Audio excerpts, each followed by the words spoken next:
Hi all, welcome back. അപ്പോൾ ഇന്നത്തെ നമ്മുടെ റെസിപ്പി ഒരു അടിപൊളി വെട്ട് കേക്കിൻ്റെ റെസിപ്പിയാണ് കേട്ടോ. ചായക്കടയിൽ നിന്നൊക്കെ കിട്ടുന്ന അതുപോലെയുള്ള അതേ ടേസ്റ്റിലുള്ള വെട്ട് കേക്കാണിത്. നല്ല പെർഫെക്റ്റ് ആയിട്ടുള്ള വെട്ട് കേക്കാണ്. അപ്പോൾ നമുക്കിത് എങ്ങനെയാണ് തയ്യാറാക്കുക എന്നുള്ളതൊന്ന് നോക്കാം. അപ്പോൾ വീഡിയോയിലേക്ക് പോകുന്നതിന് മുമ്പ് നിങ്ങൾ ആദ്യമായിട്ടാണ് ഈ ചാനൽ കാണുന്നതെന്നുണ്ടെങ്കിൽ സബ്സ്ക്രൈബ് ചെയ്തിട്ടില്ലാത്തവരാണെങ്കിൽ ഒന്ന് സബ്സ്ക്രൈബും കൂടെ ചെയ്യണേ. അപ്പോൾ നമ്മുടെ വെട്ട് കേക്ക് ഉണ്ടാക്കാൻ വേണ്ടിയിട്ട് ഞാനിവിടെ 1 കപ്പ് മൈദ എടുത്തിട്ടുണ്ട്. അത് നമുക്ക് ഈ ഒരു ബൗളിലേക്ക് ഇട്ട് കൊടുക്കാം. ഇനി നമുക്കിതിലേക്ക് 1 ടേബിൾ സ്പൂൺ റവ ചേർത്ത് കൊടുക്കാം. ഇനി നമുക്കിതിലേക്ക് 1/4 ടീസ്പൂൺ ബേക്കിംഗ് സോഡയും 1/4 ടീസ്പൂൺ ഉപ്പും പിന്നെ 1 ടേബിൾ സ്പൂൺ ഓയിലും കൂടി ചേർത്ത് കൊടുത്തിട്ട് കൈകൊണ്ട് ഇതുപോലെ നന്നായിട്ട് ആദ്യം ഒന്ന് മിക്സ് ചെയ്തെടുക്കാം. ഇപ്പോൾ നമ്മളിവിടെ പൊടികളൊക്കെ നന്നായിട്ട് മിക്സ് ചെയ്തെടുത്തിട്ടുണ്ട് കേട്ടോ. ഇനി നമുക്കിതൊരു സൈഡിലേക്ക് മാറ്റി വെക്കാം. എന്നിട്ട് ഇതാ മിക്സിയുടെ ചെറിയൊരു ജാർ എടുത്തിട്ടുണ്ട്. അതിലേക്ക് നമുക്കൊരു കോഴിമുട്ട പൊട്ടിച്ചത് ഒഴിച്ചു കൊടുക്കാം. ഇനി നമുക്കിതിലേക്കൊരു 1/3 കപ്പ് പഞ്ചസാര ചേർത്ത് കൊടുക്കാം. 1/3 കപ്പ് എന്ന് പറഞ്ഞാൽ 5 ടേബിൾ സ്പൂൺ പഞ്ചസാര ഉണ്ടാവും കേട്ടോ.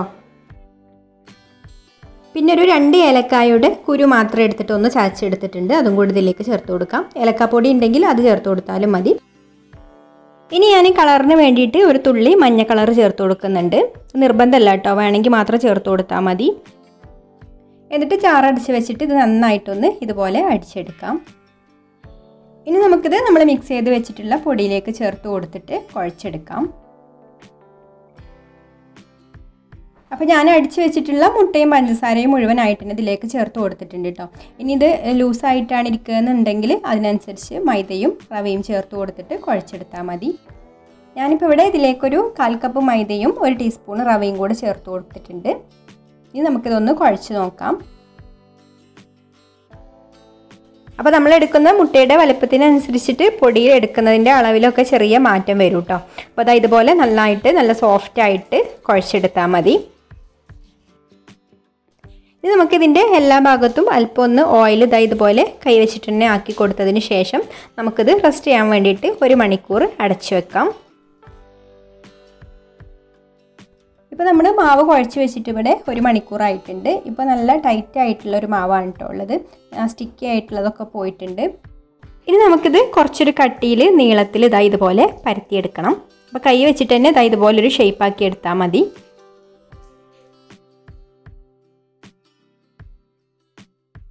അപ്പോൾ അതാ ഞാനിവിടെ ഈ ഒരു നീളത്തിൽ കുറച്ചൊരു കനത്തിൽ ഇതുപോലെ ഷേപ്പാക്കി എടുത്തിട്ടുണ്ട്. ഇനി നമുക്ക് വെട്ട് കേക്ക് എത്രയാണോ വലിപ്പം വേണ്ടത് അതിനനുസരിച്ചിട്ട് മുറിച്ചെടുക്കാം. ഞാനിവിടെ ചതുരത്തിലുള്ള വെട്ട് കേക്കാണ് കേട്ടോ തയ്യാറാക്കുന്നത്.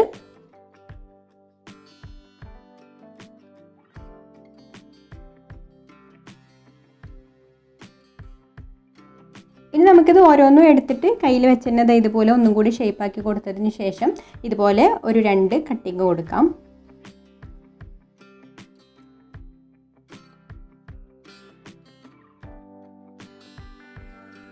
ഇനി നമുക്കിതൊരു മീഡിയം ചൂടായിട്ടുള്ള എണ്ണയിലേക്ക് ഇട്ട് കൊടുത്തിട്ട് പൊരിച്ചെടുക്കാം. അപ്പോൾ ഇട്ട് കൊടുക്കുന്ന സമയത്ത് ചൂട് കൂടി പോകരുത് കേട്ടോ. അപ്പോൾ പെട്ടെന്ന് തന്നെ ഇതിൻ്റെ പുറം ഭാഗമൊക്കെ ബ്രൗൺ കളറായി വരും, ഉള്ളു വേവില്ല.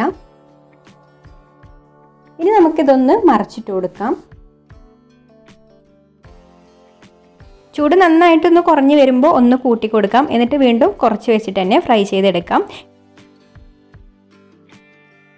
ഇനി ഈ സൈഡ് ഒന്നായി വരുമ്പോൾ നമുക്ക് വീണ്ടും ഒന്നും കൂടെ മറിച്ച് കൊടുക്കാം. അങ്ങനെ ഇടയ്ക്കിടയ്ക്ക് തിരിച്ചു മറിച്ചൊക്കെ ഇട്ട് കൊടുത്തിട്ട് ഫ്രൈ ചെയ്തെടുക്കാം. എന്നിട്ട് ഈ ഒരു കളറായി വരുമ്പോൾ നമുക്ക് കോരിയെടുക്കാം. അപ്പോൾ ഇത്രയേ ഉള്ളൂ, നമ്മുടെ വെട്ട് കേക്ക് ഇവിടെ റെഡി ആയിട്ടുണ്ട്. അപ്പോൾ ഇനി മറ്റൊരു നല്ല റെസിപ്പിയുമായിട്ട് അടുത്ത വീഡിയോയിൽ കാണാം. താങ്ക്